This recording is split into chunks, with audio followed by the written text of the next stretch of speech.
Isang bata na magtatapos na sana na hit and run sa bayan ng Tantangan, patay. House blessing sa bayan ng Tantangan, nauwi sa massacre, 4 ang patay. At Association of Barangay Secretary sa lungsod ng Tacoro, may mga bagong pinuno na. Yan ang ulo ng mga balita sa Soxergen Headliners.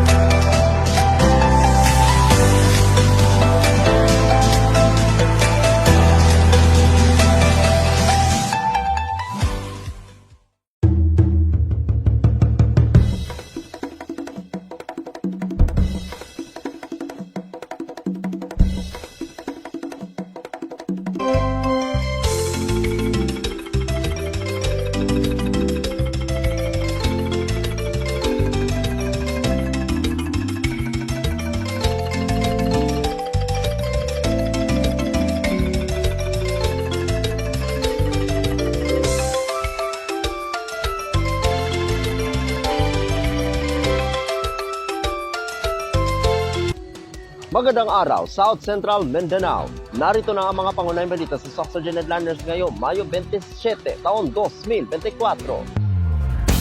Isang bata na magtatapos na sana na hit and run sa bayan ng Tantangan, patay. Narito ang ulat. Patay ang isang bata na matatapos na sana sa pagiging elementarya ng mabiktima ng hit and run bandang ika-10 ng umaga noong Sabado, ika-25 ng Mayo taong kasalukuyan sa Barangay Magon, bayan ng Tantangan, lalawigan ng South Cotabato.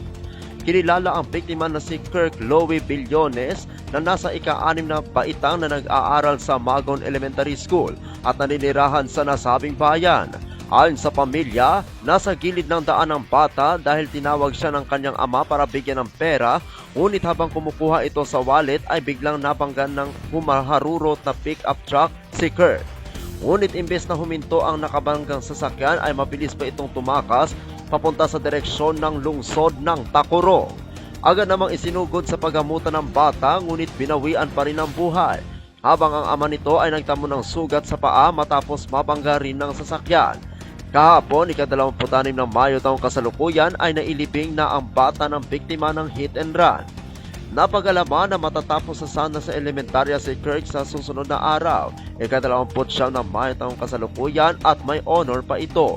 Sa ngayon, hustisya ang sigaw ng pamilya at nanawagan din ang mga ito sa sasakyang nakabangga na sumuko na. Ako ang inyong kaibigang Apolinario Valencia para sa Soxergen Headliners. House blessing sa bayan ng Tantangan, nauwi sa massacre, 4 ang patay.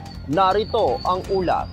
Nauwi sa massacre ang nangyaring house blessing kagabi, ika-26 ng Mayo taong kasalukuyan sa Purok 5 Luwayan, Barangay Dumadalig sa bayan ng Tantangan, lalawigan ng South Cotabato, matapos ang nangyaring pamamaril na ikinamatay ng 4 katao.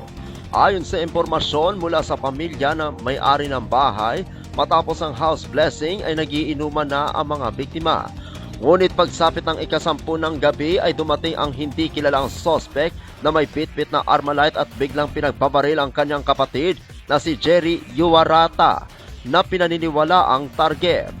Matapos ma-headshot si Jerry ay walang awa ring pinagbabaril ng suspect ang mga kasamahan sa inuman na sina Roland Valespin, RG Villorente at Marcelo Combis. Samantala, maswerte namang nakagapang at nakatago agad sa kanal ang isa nilang kasamahan na kinilalang si alias Red na nagtamo ng tama ng bala sa kamay. Inihayag ng pamilya na posibleng personal grudge ang motibo sa pamamaril at nadamay lamang ang iba. Sa ngayon, nagpapatuloy pa ang isinasagawang investigasyon ng mga otoridad. Ako ang inyong kaibigang Apolinario Valencia para sa Soxergen Headliners. Para sa uling balita, Association of Barangay Secretary sa lungsod ng Tacoro, may mga bagong pinuno na. Narito ang ulat. Isinagawa ni Tacoro City Mayor Joseph George Elechoncito MDDPA ang panunumpa ng mga bagong napiling pinuno ng Association of Barangay Secretaries sa lungsod ng Tacoro. Naganap ang panunumpa noong ika-24 ng Mayo taong kasalukuyan sa Mayor's Office, New Executive Building sa City Hall Compound.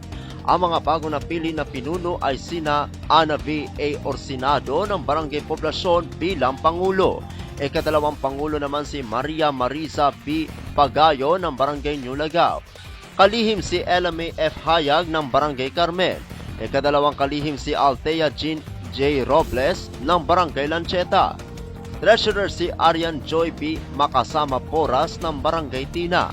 Auditor si Elino S. Lamintao III ng Barangay Grino. At Business Manager sina Mary Joy M. De La Cruz ng Barangay San Emanuel at JRC Latus ng Barangay Kalandagan. Sa nangyaring panunumpa, ipinaunawa ni Mayor Lechoncito ang kahalagahan ng tungkulin ng barangay secretaries para manatili ang epektibong pamamahala sa mababang lebelo. Malaki ang paniniwala ng alkalde sa kapasidad ng mga bagong napiling pinuno at hinikayat nito na may integridad, transparensya at dedikasyon sa paglilingkod sa komunidad. Ako ang inyong kaibigang Apolinario na de Valencia para sa Soxurgen Headliners.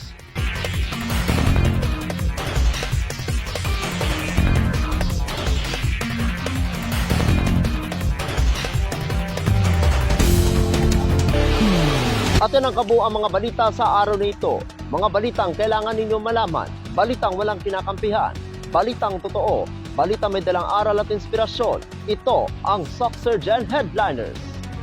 Hanggang bukas, maraming salamat at magandang araw, kaibigan.